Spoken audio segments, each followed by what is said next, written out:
Welcome inside our Big Ten Network studio and this Thursday edition of Big Ten Today. Rick Pizzo joined by Jake Butt. Spent some time together earlier this week at your alma mater in Ann Arbor and in East Lansing following Michigan and Michigan State on the tour.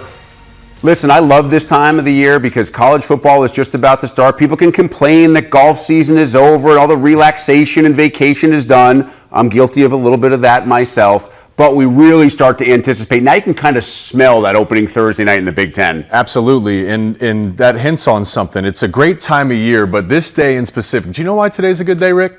Because you're working with me? Well, always a good day when I'm working with you. But you told us in the open, we're talking the tight ends. We're going to spend some time going down the list of the best tight ends in the Big Ten. And you know me, I can't wait to do that. You feel like that's something that you have a little bit of knowledge regarding? I read about it. Yes, I read about it. I spent a lot of time researching this. Jake's a big reader. Yes. It is time for today's big story. The reigning two-time Big Ten champion, Michigan Wolverines. Yes, both Jake and I, along with Howard Griffith and Jared DiNardo, were in Ann Arbor on Monday for training camp practice. It was physical, it was energetic, and at the end of the day, I think it showed pretty much all of us just how loaded this team is at nearly every position on the field, including at running back. Blake Corum and Jake chatting a little bit as those guys went through workout on Monday. I was blown away by the level of talent and skill and buy-in. I felt like I left that practice and thought to myself, that's exactly what a national championship team looks like. I agree completely, and they looked like a national championship team too. Their size, their strength, and what we know about Michigan is the battles will be won in the trenches, won and lost in the trenches. So what stood out to me was looking at the first team and the second team offensive line, and then the size of their defensive linemen. I told this to Coach Harbaugh when we were winding down our day. You can hear good football before you see it, right? If you close your eyes, it starts with the pre-snap communication. Those guys were very verbal. They sounded confident. And really what that tells me is these guys are locked in. They're on the same page. It's a very veteran team. But then there's the post-snap aspect, and that really is where the trenches come into play. We saw a live goal line drill. There was gunshot sounds coming off as the fullbacks were coming through the hole, the linebackers, and it was back and forth, high-level competition for everything you just said. This team, as frustrating as the end to last season was losing to TCU, you talk to the players and the level of maturity they showcase, and it feels like that's going to be a trampoline. It's going to propel them further. There's a rejuvenated hunger. Even though all the expectations are on them to win this year, there's still a level of focus and a hunger to go out there and prove themselves. There are also unquestioned leaders on this team. Blake Corum, Jim Harbaugh tells us, sometimes has to get turned away at the weight room because he shows up at 5:45 and the rules and regulations say you can't come in here until 6 a.m. He asks for a key. They're not going to give him one. Also at quarterback, J.J. McCarthy. That was my first chance to chat with J.J. in person. Not only is he remarkably mature, not only does he have true leader written all over his face, but when we watched him during practice, he was more excited to watch other guys succeed than he was even himself. And when the second team was out there doing great things, he was the first guy tapping on helmets, patting guys on the butt, firing everybody up. When your quarterback and your best player in Blake Corum is like that, it makes the job for Jim Harbaugh and this staff a piece of cake. All good teams start with a self-policed locker room. And when your best players act in that manner, there's no freshman that can't not act in that manner. Your culture is set by those two guys, right? And I also think it's a good point. Sometimes it's a little bit inorganic, right? If you're cheering and you're a little bit over that, sometimes it can be inorganic, but you don't sense any of that, and it's well received too. And even the defense, if JJ's celebrating a little too much, you can see them say, "Hey guys, let's get going. Let's go back at them." Another piece of this is along that line, the maturity and the maturation process for JJ. A good quarterback can look at their, the front side reads, it's 1-2, and then maybe they'll tuck it and run or throw it away or maybe make a mistake. But what I noticed a number of times, and this matters because it's the second year with the Sharon Moore offensive system, JJ, front side, he's looking at read 1, read 2, but then the maturation comes in when he quickly flips his hips to his backside and goes read 4, read 5. Good decision making, and I think that's going to benefit them. They need to let JJ throw the ball more early, more often this season. Put that deposit in the bank because it's going to come in handy if you do want to make a run at a national title. Their offensive line, Joe Moore award winners as the best O-line in the country the last 2 years. Our analysts, you, Howard, Jerry, we're all there on Monday, believe this could actually be the best of those three offensive lines. And so we understand why most of the talk is on the offensive side of the ball. But defensively, if you're not paying attention to Chris Jenkins up front, if you're not paying attention to Rod Moore and Will Johnson in the back end and what they have, then you didn't pay attention last year when this defense, which Jim Harbaugh dubbed the no-name defense, ended up being one of the best in the country, and most of those guys are back. Yeah, and really, you can even go back a year before that with Mike McDonald, the defensive coordinator. That was 2 years ago. Then Jesse Minter was last year. Jesse Minter back again this year. Even though there was a coaching change, they both come from that Baltimore Ravens scheme. So really, this is year 3 of the defense, and it provides good perspective. Back when they had Hutchinson and Ojabo, the Ravens have an exotic blitz package. They didn't need to get that deep in the playbook because you have 2 NFL pass rushers. Rush 3, rush 4, it'll still be disruptive. Last year, they didn't have that one premier pass rusher. So we saw Michigan's defense and Jesse Minter call a large number of blitz. It did hurt them at times. That 3rd and 7 against TCU, DJ Turner's one-on-one with Quinn Johnston. You know, if you don't have to blitz in that situation, maybe you have more bodies to tackle. So I think this year, you're going to see the complete picture. They have some good edge rushers. You'll see a little bit of blitz, a little bit of conservative play calling, and that's just going to benefit them down the stretch of the season. It's fascinating. Even after beating Ohio State a couple of seasons ago and going to the college football playoff, you head into 2022 a year ago, most people were still saying, I think Ohio State's the favorite. Maybe we'll install Michigan as a co-favorite. Heading into this year, there's no question. This team, number 2 preseason nationally, and the clear favorite to win the Big Ten once again and potentially make a 3rd trip back to the college football playoff. Of course, Ohio State nationally is not far behind. The Buckeyes are ranked number 3 in the AP preseason poll. They have one of the best players in the country in Marvin Harrison. The biggest question surrounding Ryan Day and this entire offense is who's going to throw the ball to Marvin Harrison, who's going to hand the ball off to those really talented running backs. Yeah, and when you talk about quarterback battles, there's 2 things. When you have a quarterback battle going this late into camp, you know, there's a saying in football, if you have 2 quarterbacks, you have no quarterbacks. I don't believe that to be the case in Columbus at all. And though you are introducing a new starter, if you look at the history of who Ohio State's been able to develop at that position, there's a system that matters. And you mentioned Marvin Harrison Jr., one of. I think he is the best player in college football, clearly the best receiver, and I think Emeka Egbuka is the 2nd best receiver. So whoever that is, of course, the running backs too, they're going to be surrounded by weapons. I actually think, though, and I know this isn't the sexy thing to say, but as much as quarterbacks get highlighted, they lost 3 offensive linemen to the NFL draft last year. Not just graduating, but guys that were drafted and selected good enough to say they're in the NFL, including a 1st rounder. So that, to me, is a big piece of this. When you're introducing a new quarterback, what makes them comfortable? One, a run game, and the run game's dependent on the offensive line. The second piece is they want to be comfortable standing in a clean pocket. So that in mind, we've grown accustomed to Ohio State having an explosive passing attack.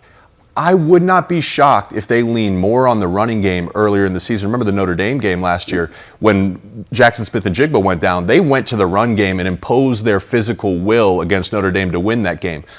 I wouldn't hate it. It would look a little bit different, but I think Ohio State can benefit from emphasizing some of that physicality. There's also a way to utilize what we like to call the glorified run game with guys like Marvin Harrison, who are so fast, running backs who can catch the ball out of the backfield, Cade Stover at the tight end. The pass game doesn't necessarily mean you have to go 10, 15, 20 yards down the field. You can throw passes behind the line of scrimmage, 4-yard, quick hitter patterns that help your offensive line and your quarterback get into a rhythm. And we know Ryan Day, as good as he is as a play caller, I wouldn't be surprised by that at all. I do have questions, though, defensively, Jake, because it seemed like last year we expected with Jim Knowles in there for there to be more of an awareness of what this team could and could not do. And yet they gambled a lot. That's Jim Knowles' scheme. Yeah. That's how he has always coached football.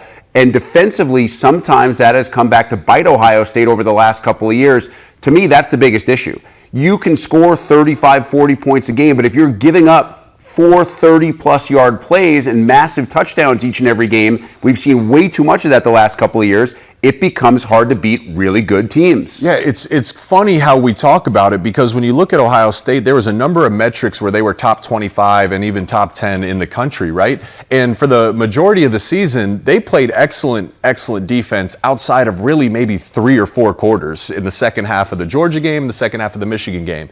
That in mind, when you think about Jim Knowles, if you go back to his time at Oklahoma State and what we knew when he came to Columbus last year, it's a complex defense, right? He is going to blitz, he's going to pressure you. And I can tell you, you call a play in the huddle, but then there's adjustments, right? And when you have a complex defense, it takes guys time to understand what you're being asked of. So you can think about some of those blitzes that cost him in the Michigan game in particular. Now, year 2 of this defense, I would imagine these guys have a much better understanding of their adjustments and their communication and what Jim Knowles is trying to accomplish, so they can then adjust. Even if Knowles wants to pressure and be aggressive, which we know that's going to be true, I think now a year older, a year wiser, a year more familiar with this system, just naturally you'd expect some progress, but I do expect them to take a leap forward. It's amazing. Ohio State is ranked in the top 5 in the AP preseason poll for the 10th time in 11 seasons, and yet there's no question, Ryan Day and this staff, they're feeling the pressure. They're feeling stress that they have to win this year. You look at the overall record of Ryan Day in Columbus and what they've done in the Big Ten, and most of that fan base believes it's not enough. At Big Ten Media Days, I thought it was a real subtle thing to watch the way Michigan was walking around with their shoulders back and their chest puffed out and smiles on their faces, right? And you looked at Ohio State and they weren't smiling ear to ear. As a competitor, I like that. That's how it should be. At Columbus, they've recruited so well. They've won nearly every game, but obviously that game matters above all else. They should have a chip on their shoulder. They should be playing with something to prove this year. And just to wrap this real quick, Rick, let me name you some names here in the front 7. Mike Hall, Jack Sawyer, JT Tuimoloau. And then at linebacker, you got Steele Chambers and Tommy Eichenberg. That's a star-studded, physical, fast front 7. They need to get back to more of that physicality and impose their will on teams, particularly in the rivalry games down the stretch of the year. To me, I agree. Put more on that front 7 and a little bit less than you did a year ago on the back 4, which is generally not the way that Jim Knowles' defense operates. There's a lot of pressure and responsibility on that secondary. We'll be fascinated to see if that's an evolution this year in year 2 of that scheme. Now, there's always talk about Michigan and Ohio State. I think if anybody is not paying attention to Penn State as not just a Big Ten contender, but a legitimate national championship contender this year, I don't think they're paying attention, because this may be, and I may sound crazy here, this may be the most purely talented roster inside the Big Ten, even more so than Michigan and Ohio State. I'll back you on that. You can make a case for it, right? I think those 3 teams, Michigan, Ohio State, Penn State, there's a case to be made for any of them being the most talented, and you can make an argument over who's number 1, but Penn State's certainly there. I think the history of this is, look, for the past decade, really, before the past 2 years, it's always been the easy pick. You could close your eyes and say Ohio State's going to win the Big Ten. Now you say, okay, most people are picking Michigan, but because of the past decade, they're going to pick Ohio State. As good as Penn State's been, they've always been that 3rd team. This roster is ready to win now. We covered some of their games last year, and as we're going through I could not believe the amount of youth they had, not just starting, not just contributing, but standing out on film. I think what's limited them so much over the past few years, we saw Sean Clifford, Trace McSorley, how beaten and battered were those guys taking shots in the pocket. Well, you're introducing Drew Aller, and like we talked about with Ohio State and their offensive line, this is the best offensive line Penn State's had in a long time. And you got maybe the best underclassmen running back room in all of college football. This is set up for them to win now. It will not be easy, but they're capable. I don't think offense will be a question. Drew Aller will settle in, and I think the huge benefit for him last year is they had Sean Clifford, they had that great run game, but they had such a terrific season, and they were ahead in so many games in the second half that Drew Aller, I believe it was 10 games that he took at least a snap in. That is huge heading into your first year as a full-time starter. 100%. The game, you can tell a guy is maturing when the game slows down a little bit, right? And it only slows down by getting those game reps. Even if practice they don't just matter. Not the same. Practice is good. It starts with practice, but then those in-game reps, listen, that first game you're getting butterflies. You forget everything you're coached on. You make some of those mistakes. Well, that was just a little bit of insurance they were putting in the bank last year, and he'll be drawing on that this season, Drew Aller. And they are going to have a rock-solid defense. And what Manny Diaz did, so another coordinator that came in last year, great head coaching background as well, known as kind of a defensive savant. He came in and didn't necessarily try to make wholesale changes. He made tweaks and adjustments. But I thought his biggest addition was the mentality. And you could see it in the way that they played. And my understanding is that was the exact same thing throughout training camp and their practice and their approach. This is a defense that every play, they're going to get after you. They're going to make you know that they were there. 2 words you would love to be described as a defense in football would be speed and violence. And you looked at it last year, how fast they were. I think it's the fastest defense in the entire Big Ten, and I don't think that that's a hot take to say that. Their defensive linemen run like linebackers. Their linebackers cover ground like secondary members. And you mentioned year 2 of the Manny Diaz defense. Same with Jim Knowles. There'll be a natural progression. It's your second time around. One guy I'm particularly excited to see, knowing who Manny Diaz is, he's going to blitz you too, just like Jim Knowles. He asks a lot of his cornerbacks. And Joey Porter Jr., as great as he was, he's now in the NFL with the Steelers. Kalen King had the highest rating of all cornerbacks in college football in single-man coverage last year, a 93 grade. He is an excellent man-to-man corner. I think he's ready to have that breakout season.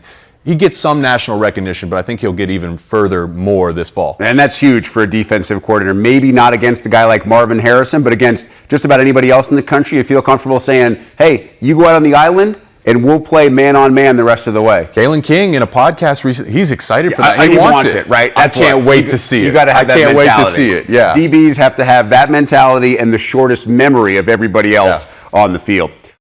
Much to Jake's delight, Thursday's big stat focuses in on this year's outstanding crop of tight ends as guys like Brevin Spann-Ford, Corey Dyches, Cade Stover, Luke Lachey, and others return to make up one of the best position groups in any conference this coming season. We asked the former tight end to do something nearly impossible, to rank all of these guys who play his position currently and break them down in the top 5 in the league. Somebody's not going to make the top 5 and is not going to be very happy about it.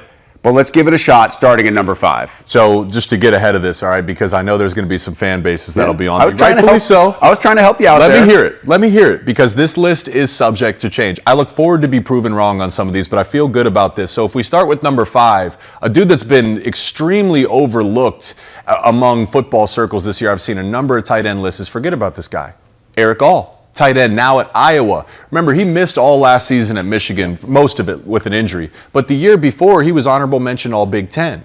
He had a 100-yard game against Michigan State. The dude can do it all, and I think he's going to flourish in an Iowa system that has done a great job, probably a good a job as anybody at developing him. When I look at Eric, he can be an inline, hand-in-the-dirt tight end, but where he's best is as a move tight end. Line him up in the backfield. He can even play fullback, and he's great with the ball in his hands. He's an explosive, violent downfield runner.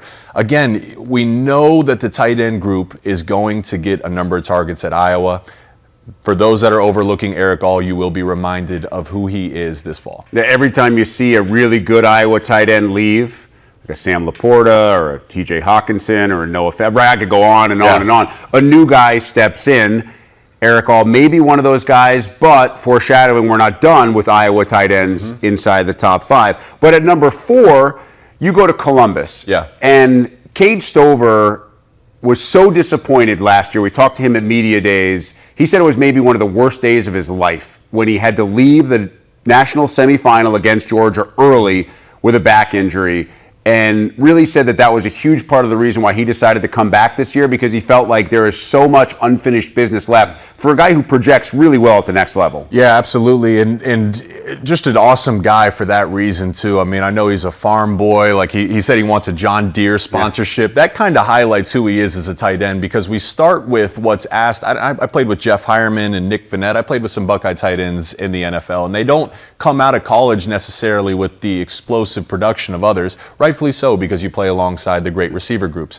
So at Ohio State, you're asked to be a road grade run blocker, and he proved that every single time he stepped on the field. Sometimes you're asked to be in pass protection too, so you're not even running a route. He does that really well. And then you're asked to make the plays when the ball is thrown your direction. And I thought he did that solidly well for the majority of the season. The reason I don't have him higher on the list, I just think there's no reason why this guy could be the number one tight end in the conference after the end of the season. My challenge to him is the contested catches. When you're a bigger body, particularly in the Michigan game, it showed up on two different instances. One was in the end zone. When you're a bigger body, you have to know how to shield a defender to come down. Those 50-50 balls for the best of the best should be about 65-35, 60-40. So my challenge to Cade is this year, start to make some more plays on those 50-50 balls. I love that you brought him up as kind of a farm boy. He saw Marvin Harrison walking outside the room when we were doing the interview during media days. He's like, look at that guy. It's all Gucci, it's all Louis Vuitton, it's all Versace.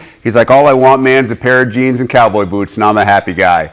At number 3 is probably the biggest riser on this list, and a guy that we saw on Monday in Ann Arbor. We saw glimpses last year, especially that unbelievable catch against Ohio State. The sky could be the limit for Colston Loveland. Yeah, and the biggest riser, and I think he has some more room to rise, a guy that at the end of the season, I would not be shocked at all. This is a preview, right? This is going into the season based on last year's past production or the history past production. We'll explain why Colston's at number 3, because if I had to bet, I would not be shocked if he's the number 1 tight end in the conference at the end of the season. But you kind of touched on it. The Ohio State game, then that Purdue back shoulder fade making plays. He had a number of targets in the TCU game, and then like we touched on in the earlier in the show, we got to see him in practice. He might be JJ's number 1 most trusted target, and he caught everything that was thrown his way. What I like about Colston is I think there's an art and a feel to being a good route runner. It's about creating separation. It's not about how fast you run.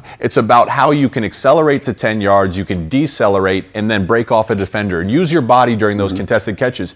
Usually guys don't pick that up until, for me, it was my 3rd or 4th season until I picked that up. He showed that halfway through his freshman year and looks to grow on that. The challenge for Colston is, and I expect him to improve upon this, become a better blocker. You need to be able to stay on the field all 3 downs for all 4 quarters. I was talking with Fred Jackson, one of the Michigan assistants, and I said, man, that kid's just a stud, huh? He just shook his head. He said, Rick, you have no idea how much of a stud he is and how much better we think he can become. Now, there's a little bit of a battle here for the number 1 and number 2 spots. We've already seen one Iowa tight end inside the top 5. Now you add a second. Yeah, and that's Luke Lachey, and maybe part of it's great for the Iowa team to have 2 tight ends, but maybe it hurts them as individuals from a production standpoint. But that shouldn't matter as long as they're winning ball games. It didn't hurt T.J. Hawkinson and Noah Fant when they came to the draft. Exactly, because they just put it on tape, right? In Lachey, we saw when Laporta went down last year, he stepped right in, and I don't think the offense missed a terrible, terrible beat. But Lachey, it starts for me with his size, right? He's the son of Jim Lachey, a Buckeye legend as an offensive lineman. So he knows how to block. He's not a guy you have to teach how to block. He's not a guy you have to push in there like, come on, Lachey, mix it up. So when we talk about Eric All as a move tight end, Lachey will have his hand in the dirt as a Y tight end. What that opens up for this Iowa offense and Cade McNamara is the ability to get into play action. And if Eric's the move tight end, that means he's going to be on the edge, which means safeties and outside linebackers. If Luke is the Y, that means you're going to have an inside linebacker on him. That's a matchup I would take on any given time, any day of the week. So, Luke last year, when you look at Colston and the chance to move those 2 guys, Luke just did it more consistently throughout the year. He had better stats, and I thought he was a more mature blocker. But these top 3 guys, we talked about Colston, we talked about Luke Lachey now. It'll be interesting to see where they're at when the season ends. With that tight end talent in Iowa City, you might want to get Brian Ferentz on your speed dial. You guys could work out a way to make sure the tight ends get plenty of balls thrown their way. We know that Ethan Kaliakmanis is going to throw plenty of balls to Brevin Spanford. He's big. He's a great receiver of the ball, makes it look easy. I know when we called games last year, we called a couple of Minnesota games, you kept saying they need to utilize Brevin Spanford because he's kind of the ultimate mismatch at tight end. He's 6'7". He's got these long arms, and I called a spring game a few years ago. It was my first time seeing him up front, and I was like, man, this guy looks like an NBA. He looks like a basketball player. He moves like a basketball player. He's a fluent athlete for being so tall. But he's actually a really good blocker, too, and that mattered considering they handed the ball off to Mo Ibrahim so much last season. This season, Brev Spanford is Minnesota's number 1 option at any position. I would ensure, for me, if I'm Minnesota, I want him to have 60 catches on the season. I want him to have 600-plus yards. I think he only had 2 touchdowns last year. He's such a red zone weapon. That's the next step for him. prove yourself throughout camp and spring balls in the past, but prove yourself to PJ Fleck, to Callie McManus. Listen, man, throw it up to me and I'm going to come down with it, because there's no reason there's a single defender in college football that should match up with him, being so long and tall. He should, those 50-50 balls, as we talked with Cade Stover, for him they should be 70-30. We're going to get to see him early. They have that Thursday night Fox game against Nebraska to start the season before we even get in to the month of September. And before we take a break, Jake doesn't want to make anybody mad. So you have a couple other guys that you want to mention. These are your honorable mention tight ends for 2023 in the Big Ten. And I could have made this list a little bit longer, but we started with the best returning stats last year. Corey Dyches was a guy. Again, when we're talking about the tight end position, I felt he was more of a slot receiver, right? He kind of was an in-between. Now, that's not a knock on him, but I'd like to see him this year. Maybe he moves in line and blocks a little bit better, but he's a great guy.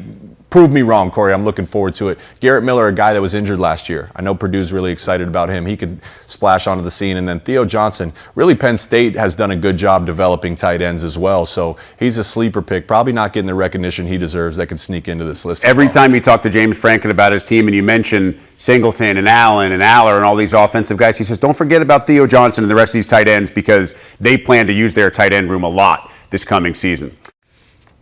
It is, in fact, a Big Ten preview just about a year ahead of time for USC as the women's soccer team welcomes Michigan out to the West Coast for Thursday's season opener. USC ranked 22nd nationally heading into their final season as members of the Pac-12. Mike Hall now with the Trojans head coach. Well, for Jane Alukonis, it's her second season as the head coach at USC women's soccer, and it turns out she's bringing in some West Coast teams with her next year when USC joins the Big Ten. We're glad to have you with us, Jane. How did you and your team react to the news the other day of Oregon and Washington coming with you and UCLA next year? We're super excited about it because that'll mean a little less travel for us. I've heard all along that hopefully we were going to have some more West Coasters joining the conference. So we welcome them with open arms, and we're super excited. What's the most dramatic way that things will change for you once you join this new conference next year? Just total different teams. Obviously, we're looking forward to playing UCLA still, but different style of play, different threats, different fields, different travel, different weather. We have a lot of variables. If you think of a sport maybe like basketball or volleyball where they play inside on the same size court every time, a little less to consider, obviously still the travel. But for us in soccer, we're going to have to consider a lot of things moving conferences. How much or how little will recruiting be different once you join the Big Ten? It opens some doors for us because now we can say to some players on the East Coast or the Midwest, you'll get trips home and you'll get to play in front of your families and all of that. But for us, we have a lot of talent in Southern California, so we'll still look a lot here, but open some doors elsewhere too. Yeah, you definitely have talent in that part of the state. A lot of people in general around there. When you've been walking around the last year or so, what has the reaction been like on campus to the fact that you'll be heading to the Big Ten? We're super excited because for us, the Big Ten is huge opportunity. So everything from media to places we go, all of the experiences we know are going to be bigger and better than they've ever been before. So we're grateful and just super excited. And speaking of opportunities, you guys have a big one in your near future. A brand new soccer stadium has been announced just this past summer. What does that mean for the program? For us, we're looking forward to playing in the best stadium in college soccer. We know a lot of pro teams or others will want to also join and come and train. So I know when that post went up and we went out recruiting, probably 200 people were like, oh my gosh, we saw your stadium. We're so excited. Congratulations. So we're going to set a new standard, bring in a lot of teams. We can't wait for it to be Cardinal and Gold all throughout and just have a really, really fun soccer playing environment. I mean, this has been a wild run for you. You just became the head coach a little more than a year ago. You're now shifting conferences. You got a brand new stadium. What has your life been like the last 18 months? Honestly, I love this team and I love my staff. So every single day you turn up and you're working with people who you really enjoy and you respect, and every single person just wanting to get better around you. So just grateful, honestly. It's a lot of hard work, but we love it and it's the best job in the world. Well, who are some of the players we should know on your team? Give this Big Ten audience an opportunity to have one or two players they should be keeping an eye on when you start your season. The whole team, honestly, we have all strong players, but Simi Abuja just finished up at the World Cup with Canada. She's a top player that I know will go really, really far in the future, along with many others. So we've got Simone Jackson, we've got Zoe Burns, Elena Sampaio brings Brazilian flair. We've got Aaliyah Farmer, who just scored this past weekend, plays in multiple positions. Our back line is very, very strong. We brought in a transfer from Brown, who's done really well. And up top, we've got another transfer from Harvard. So just speed, quickness, ball-playing soccer players with high soccer IQ. So, yeah, Kayla Colbert. We've got a number of threats and just people that like to play soccer and keep the ball. Well, not just high soccer IQ. If you've got Harvard and Brown, that's high IQ regularly for those folks as well. Let me ask you about you personally. Last year, your first year as the head coach at USC. Give me an example of something you learned. Literally everything. I think just knowing that you have to trust a process. So we say every day we're laying down a brick, and we might face challenges and things may not go our way every single day. But each day we come in the morning, we come in pretty early, and we put down another brick. So building a strong foundation and making sure that everything from how you want to play to the type of people that you want to be is clearly stated and reinforced every day. So making sure that you do things right and you trust in the process. With that, we know the results will come. Jane, let me ask you a little bit more about USC. We see over your left shoulder there's a foam finger, but it's not a foam finger. It's a foam two fingers in the shape of a V. Explain for those of us who aren't from USC what that means and what that tradition is like for Trojans. Yeah, and I've been really excited because when you walk around town and you wear this gear and you see strangers, they'll go, fight on, fight on. So for us, you can say V means victory. We always want to do it firm, 90 degrees at the elbow. No flopping. I've been told you just go like this. But I know it goes back to olden times, and it's a little graphic. They talk about cutting off people's fingers, and if you're left like this, it was a good sign. So, yeah, I won't go into the gore, but this means fight on. Yeah, we could have gone a different path with that. I like that you stopped at that point. Although I have to call you on something. You said no flopping. What soccer coach says no flopping?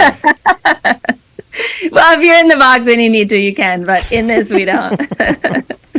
You open up your season Thursday against Michigan. Give me a key to the match. We just got to fight hard and do what we've been training all preseason. So we want to dominate the ball. We want to use our attacking firepower. We want to go at them and hold nothing back. So it'll be a fun game. Jane Alukonis starting her second year in charge of the Trojan soccer program. Thanks so much for your time. I'm going to hold you to the no flopping rule. I'm going to bring that up in future talks, just so you know. We got it. Thanks, Jane. Thank you so much. My friend Bruce Feldman put together a fun list of college football's 50 biggest freaks, and yes, that is intended to be the ultimate compliment. The Big Ten took up nearly 40% of this list, with about 19 players from the league being led by Ohio State wide receiver Marvin Harrison Jr. All right, Rick Pizzo back with Jake Butt. Let's continue this freaky conversation, starting with Marv, a guy who everybody believes is going to light up the world this year and eventually do what his dad did in the NFL. Well, I kind of want to reach out to Bruce, too. I don't know if it was around in 2016. I didn't make that list.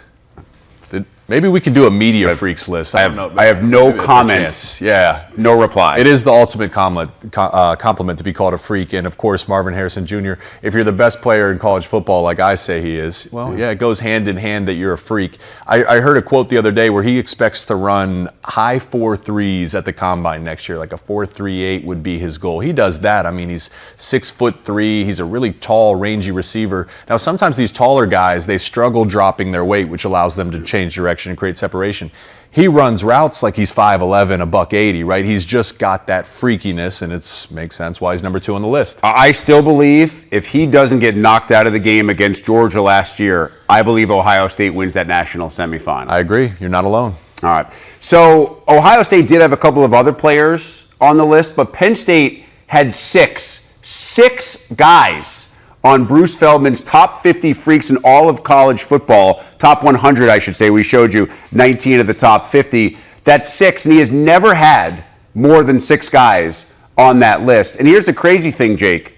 Kalen King and Katron Allen are not among those 6 guys. It just goes to kind of back up what you and I were talking about the fact that this may be the most purely talented team in the Big Ten. It could have had 7, could have had 8, but it's exactly right there, Rick. It's not rocket science to say you need to have good players to win games. Well, not just good players, freaks, right? Speed wins. That's a saying in football, and they have that all across the board. They have the strength, they have the explosiveness. And then I'm happy too because Olu Fashanu made this list. And I've always made the case, there's a case, what's the freakiest position in all of sports? You look at Olu Fashanu. That's a big man now, right? I mean, 6'5", 6'6", long arms, long limbs, 300 plus pounds. But he's a freak because of how fluently he moves, too. I always love watching the big fellas move around, and that's where you can quickly identify, yeah, that's a freak right there. And that has changed. I mean, offensive linemen back in the day, and we're talking, 15, 20 years ago, were big guys, or they could move, and they were a little bit smaller or undersized, and they had to get placed in the right spot as a pulling guard. Now you have offensive linemen and tackles who are weighing 320 pounds and flirting with 5.0 when they go run the 40. It's insane to the level of athleticism, size, and speed, and the combination of which we've gotten to. And Michigan certainly applies. They had 4 players on this list, and we've already discussed at length what we think of Michigan's talent level. Yeah, and this just, again, fits the mold, too. We've talked about Ohio State. We've talked about Penn State. Now we're talking about Michigan. There's something to be said. If you have a large number of players on the freaks list, that usually fares well to the overall talent on your football team. Chris Jenkins may have the best nickname in all of college football. We talked to strength coach Ben Herbert, the Mutant. What an honor. That's a great nickname right there. I got to see it. Go on social media and search Chris Jenkins Turkish get up. Turkish get up. He has a 170-pound dumbbell in his hand, and from a lying prone position, gets himself fully upright and then lays himself back down without dropping a 170-pound dumbbell 1 inch while holding it in one hand. Yeah. It's the freakiest thing I've ever seen. There's some players on this list that weigh 170 pounds, I'm sure, right? He's just manhandling it like it was nothing. Well, that leads to Cooper DeJean, who's not that much bigger than that. I mean, he's one of the, mid-sized guys on this freaks list. But you know how good he is because you know there's an argument in Iowa City. You know Brian Ferentz would love to line him up at wide receiver, get the ball in his hands. Meanwhile, DC Phil Parker is saying no chance. He holds everything down in that secondary. And oh, by the way, he's a fantastic special teams player. Yeah, I mean, he can do it all. We can go back to high school. He had offers to play quarterback as well as defensive back. So he's one of those guys can do a little bit of everything. How about this? So I was looking this up, Rick. This is the definition of a freak. So he has the state high school 100-meter dash record. Fastest in the history of his state in the 100-meter dash. 100-meter dash, obviously, you got to be pretty fast to run that. Not only that, great football player, sure. Second in his state's career basketball scoring. Who is he behind? TJ Hawkinson? Yeah, but who's he ahead? Who's he ahead of? Harrison Barnes, right? Hit some big shots throughout his NBA career. So he has a better high school scoring career than a 10-year tenured elite NBA player. This dude can do it all. And we didn't even touch about what he does on the football field and anything specific. Yeah, and like I mentioned, special teams, has become one of the best return men, not just in the Big Ten, maybe in the country, a guy who you always kind of hold your breath when he's back there with the ball. All right, lastly, the last individual we're going to talk about on this list, Braylon Allen. It's hard to believe. I'm actually not sure he's of legal drinking age yet, and it seems like he's been in the Big Ten forever, came in as a 17-year-old freshman and looked like a grown man. And this year will be fascinating, Jake, because the new look with a new coaching staff and Luke Fickell changing that offense, it should open things up for number 0. So Braylon is the next in line of a long list. Wisconsin and Alabama, probably the 2 schools that you could call running back U with all the talent they produce. But you look at Braylon Allen, here's a wild stat for you in regards to what you just said. So they're changing their offense. They're bringing in Phil Longo. Well, Braylon Allen still had a great year last year, but listen to this. He faced an 8-man box. Remember, there's only 11 players on the field, so 8 of those players were in the box effectively to stop the run. He faced that on 61% of his rushes last year. That was 4th most in college football behind the service academies, who we course. know don't throw the ball. They're triple option. Well, now Phil Longo's going to spread this thing out. He's going to run into lighter boxes. I covered the Wisconsin spring game this year, and he looked rejuvenated. Yeah. Right? He looked excited to be able to run through a bunch of space. I'll tell you one thing. He's fast, he's explosive. You're not going to reach your hand out and tackle this guy. You're going to have to bring some juice to him. And in a lighter box, there's a lot more space. He's going to be running through some arm tackles. Maybe this is his best year of his career. Because he also may not have to carry the ball quite as often or catch the ball out of the backfield quite as often. They're going to throw it a little bit more with Tanner Mordecai and some really good transfers at receiver. Keeps him fresh into the 3rd and 4th quarter, which, by the way, is when he's done his best work anyway, even after all that workload during his first couple of years. Pretty amazing stuff. There's a look at some of the Big Ten football freaks. A few more minutes here with Jake Butt on this edition of Big Ten Today. I know we both think highly of Brett Bielema as a coach, as a motivator, as a recruiter. I think he's gotten this program to where it is a little bit more quickly than we expected.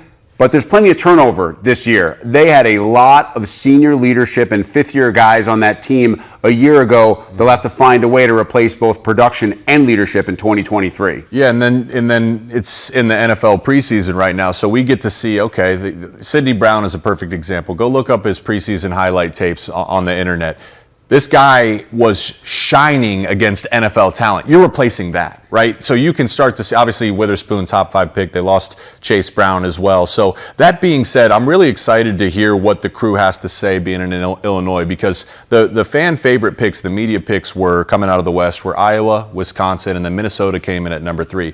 I don't necessarily think that's wrong, but I do believe in Brett Bielema. I think he's a great head coach. I think he's stabilized this program and has them headed in the right direction. Of course, you lose the production on the defensive side of the ball, and you lose Ryan Walters. I was going to ask you about that. How much of an impact is losing Ryan Walters, now the head man at Purdue? Well, whatever the impact has been, I think has been lessened, because maybe one of the sneakiest great additions is going out and getting Jim Leonard as a senior analyst. Now, he's not calling plays, but you're introducing a new Can't be on the defensive sidelines coordinator. during games, doesn't travel with the team on weekends. But you can help with your experience. I mean, listen, what a great mentor for that defensive side of the football to help whisper, hey, here's what I would do. Here's what I'm thinking. Here's what you should be thinking. That's going to help them out. So it's a big loss for Ryan Walters. I still think it starts with the head coach. He's going to help lessen that. And then you add Jim Leonard. Just the more quality voices and knowledge you can have in the building, the better it's going to fare for you. And this team did have a couple of chances last year. I mean, they could have closed out the West at one point, and then obviously gave away a couple of games that they felt like they probably should have had. But there will be a change of quarterback, Tommy DeVito running out of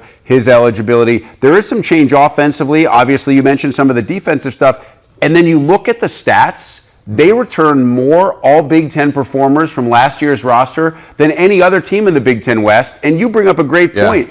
Wisconsin was the favorite. Iowa just behind. To me, right now, the West, with all the change, the new coaches, the last year of us being in divisions, this is maybe as good a shot as Illinois has had in a long time to be division champions. I'm glad you said that. I think it was 10 all-conference players. Yes, that's Third exactly most what in it the was. Big Ten, but most in the West.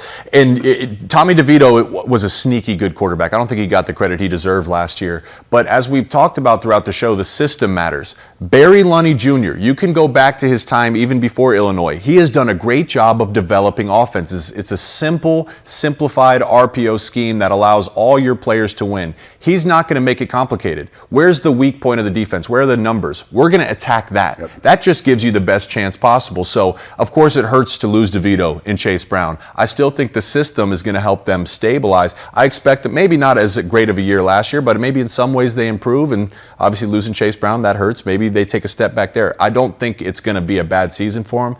They're right there with the teams in the West. Well, anybody who's saying, well, if you don't have an elite quarterback, how can you win? Take Russell Wilson out of the mix. Go ahead and list me all the elite quarterbacks that Brett Bielema had in Madison when he was continuing to win championships and go to the Rose Bowl. Go ahead.